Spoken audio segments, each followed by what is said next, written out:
Hey, I'm Alex Radical from Board Game Co, and today I'm covering the Ruination expansion, Bloodsworn from Colossal Games. This is an active or upcoming crowdfunding campaign. I'll have a link to it down below, and some of the things you see here are a prototype. Basically, we have a fully finished base game over here, but then we also have a prototype expansion with a few components, rules, and all that stuff, so you're seeing a mix of a base game and expansion over here. But I'm going to talk about what Bloodsworn does. I'm going to talk about what it adds to the experience. I've already reviewed Ruination on the channel. You can check that video out if you want, although I will cover some general notes as far as the overarching view of how the game plays. I'll cover what the expansion adds. I'll cover my updated thoughts on the game and the expansion and how that all feeds together, and then of course recommendations at the end as well.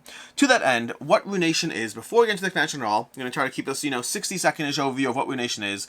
Ruination is an area control game. The game is going to be played until, well, endgame is triggered, which the expansion does change, so we'll talk about that later. But you're going to go round and round until endgame is triggered from a variety of things that could trigger endgame, and basically every single round you take one of three actions. You're either going to be scavenging, gathering resources, and then possibly buying some of these upgrade cards, which will go onto your own individual player board over here. Alternatively, you're going to be recruiting, which is going to be this action over here. You're going to recruit units and possibly gather an exile, which are these special units you can add to your forces. And then finally, of course, movement, where you're going to be wandering around the board and actually engaging in combat. Those are the three pillars of the entire game: scavenging for resources, getting exiles and recruiting, and then moving around the board to engage in combat.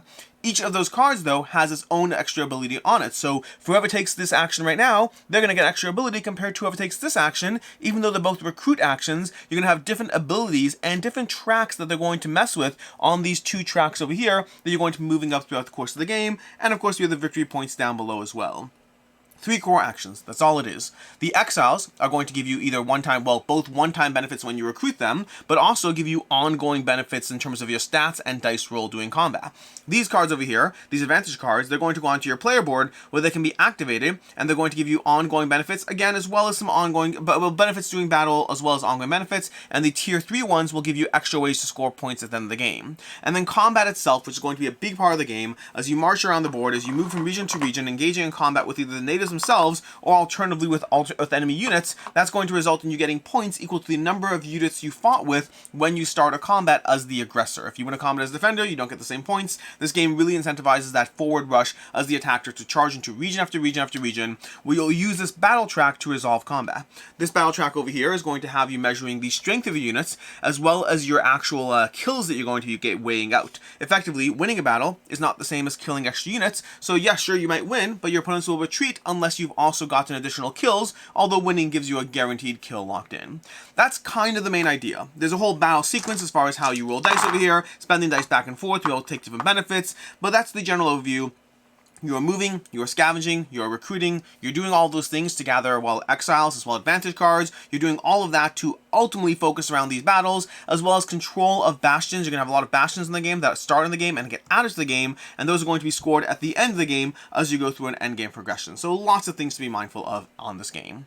As far as what the expansion adds, what many of you are here for already, and some of you, many of you are here for already. The expansion. The expansion Bloodsworn is going to add a bunch of things. The first thing it does is it adds a defense token on this battle track. So now you don't just have strength, which is how you win, and you don't just have, ignore the tokens flying everywhere, you don't just have the, your aggressing attack, you also have defense. So for example, if I'm going to be dealing 4 kills at the end of the battle, but your defense is 3, then you negate 3 of those kills and I only kill you 1 time. So it adds one more level of control over that track, giving you a defense to the kills that are coming your way.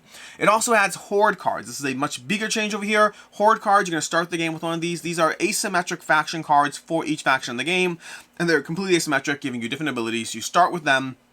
You're going to get them when you go up this track. These tokens change. Instead of giving you units, they're going to give you Horde cards. And then many of these cards as well, which have been added and changed, are going to give you additional Horde cards as well. So there's just a lot of ways to get these Horde cards, and they give you extra cards you can play during battle with a degree of hidden information behind them, and a lot of fun abilities that will mess with your opponent, help you out, and just be very, very useful in a pinch. You're also going to have chieftains. Every faction now has a chieftain that starts off with them. And again, prototype over here, I assume these will be the faction colors when they come out, but you're going to have asymmetric chieftains in the game that also give you a chieftain card. Your chieftain's army has an extra way to assign dice to them for extra benefits in the game, and also some of the cards you're going to be using as your main action cards, such as these two cards over here. These are both chieftain cards, where when you take this card, you're going to move up on this track, you'll get a recruit ability, but you also tuck this underneath your chieftain, and it's going to give you an additional benefit in battles, in anything. It's going to give you additional benefits depending on what the card stats are. So it's an ongoing effect that is your action, but also an ongoing effect to your chieftain as well. You're going to have nomad events mixed into these 3 main action deck. You're going to have a bunch of events that are constantly mixed in, and those events, when they come up, are going to affect all players. So it gives you, again, something else that's happening throughout the course of the game to mix things up, that as you take an action, you reveal a new event, and you have to resolve the consequences and the aspects of those events. Then we have the alternate exile cards. The entire exile deck is being replaced with a new deck of cards. So you're going to have the same miniatures, the same exiles that you had in the first game. You're going to have those same people in combat in the game as you play through it, but you have a new deck of cards giving you new abilities, giving you that new defense icon, just giving you more interesting effects for the exile deck. In theory, you can use your old exile deck, you can use the new one, or you could mix and match. Because they use the same miniatures, you can't just shuffle them all together, but you could mix and match if you want to go through that process as well. And then endgame, and there's some rules changes as well, things that affect setup. There's going to be ways that, endgame's going to require 2 endgame conditions. Speaking of which, the endgame conditions are receiving 30 points, finishing any one of these decks, or getting to this spot or this spot on these 2 tracks. That also adds a die. These tracks historically have had 1 die, 1 extra die over here. Whoever's highest on this track got that die whenever you're fighting somebody in combat. But you have a new die for this track that, again, gives you another extra benefit for being up on that track. So there's a bunch of new things being added that all add just more to the game. We also have new nomad tokens. The tokens for the nomads are different. These nomads are going to be the enemies you fight when you're fighting against the AI effectively. They take up empty spots. Also, those nomad events frequently put those back into play. So as you clear out the board, these are going to keep coming back unless there are other players there. And they give you a combat to engage with, a much simpler combat to go through. There's not a whole back and forth. And then a result and a benefit to that winning that combat as well. That's going to be the new content for the game, which is where we get to talk about my opinion of the game, my opinion on Ruination in general, my opinion on the new content, all of that. And so let's start with my opinion on Ruination, which has, I want to say, changed to some extent since the original review. Ruination is a game that, going back 2.5 years, it's been a while since I reviewed it, but Ruination is a game that I very much enjoy overall. I do find it is I think the words I used during my review last time were, it's fast, it's snappy, it moves quickly, and it does. They are quick actions. You have 3 core actions over here. You're just frequently just taking an action, taking an action. Your turn is just take any one of these 3 core actions, all of which will help you. The question is, what will help you the most? The game is fast, frenetic, it rewards aggressive combat. My biggest critique against the system at the time, and still to this day, is likely the fact that there's so much going on in terms of abilities and text and, the exiles and the advantage cards and the actual action cards, that there's just almost information overload. It is a game that definitely rewards strategy and good play, but also has a lot of things that will just hit you in the back of the head that you weren't ready for unless you were reading all the text that are going on. There's just a lot happening in this game, and so there's some degree of control, but not a ton.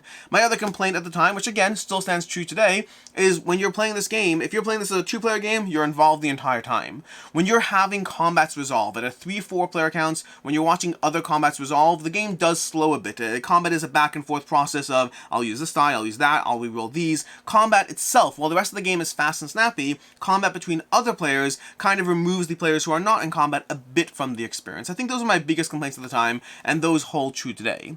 I do think that over time, my opinion of Ruination has gone up. That while those downsides are still present, my appreciation for how much fun the game can be and how fast and snappy, again, those terms, how fast, snappy, rewarding, how many powers and abilities and different ways it gives you to reach those powers and abilities. Every single action is fun and rewarding. Plus you have the exiles and advantages that just give you more stuff. I think overall my opinion of Ruination has gone up before we even talk about the expansion. Which brings us to the expansion opinion, which is the expansion just adds new things. There's nothing bad about the expansion. The question is, to me, is will the expansion change your mind if you're someone who didn't like Ruination? And that I don't know, because the expansion leads in to the same things that Ruination does well and does those things better, while not necessarily heavily addressing the small areas of weak spots that Ruination does have. Then we have the defense tokens. I like the defense tokens. It's a new way to adjust for the track. It lowers some of the just the sheer amount of killing going on, so it means you'll be spending a bit more time in combat and scavenging than you are recruiting, because you have a drop more modification around lowering the amount of units dying. So I think the defense token is a good thing. The Horde cards, possibly my favorite thing from the expansion over here. These just give you asymmetric decks of powers and abilities to be able to use in a pinch. They are a lot of fun. I think it's a great addition to the game. The chieftains, I think the chieftains are fun. It's another unit type. It means you're rolling more dice in combat with your chieftains. chieftain. It does have the downside that games with chieftain are almost going to certainly further reward having a singular main army, which is already something that tends to happen in Ruination. You're usually going to focus on having your main army and then residual units around the board. The chieftain thing just forces that even more so because it's a full extra unit type in the game, so of course you'd want to benefit from that. So it has a tiny downside, but I think overall it's more upside. The nomad event cards, more variety to the game. I like having more things just randomly popping up, and oh, suddenly everyone goes ahead and recruits or scavenges or gets these things. It usually kind of rewards or punishes people equally, and not so much as far as giving one person something. There are a few cards that will give one person something, but more often than not, it's just giving extra stuff and then reseeding the board with nomads. That is something that if you don't like that aspect, if you don't like having more nomads on the board because you're like, hey, that disincentivizes player-to-player combat and incentivizes more player-to-game combat and slows you down. If you don't like that, which I would get, you can just simply not use them or just ignore the part where you reseed nomads. I do like it. I find that it depends on the game you're playing at. At lower player counts, at a 2-player game, you will see a lot more nomads popping up, versus at a 3 or 4-player game, the board is so seeded with other players anyway that the reseeding of nomads is not that big a deal. But again, that's one area where I could see a minor complaint. Doesn't really bother me.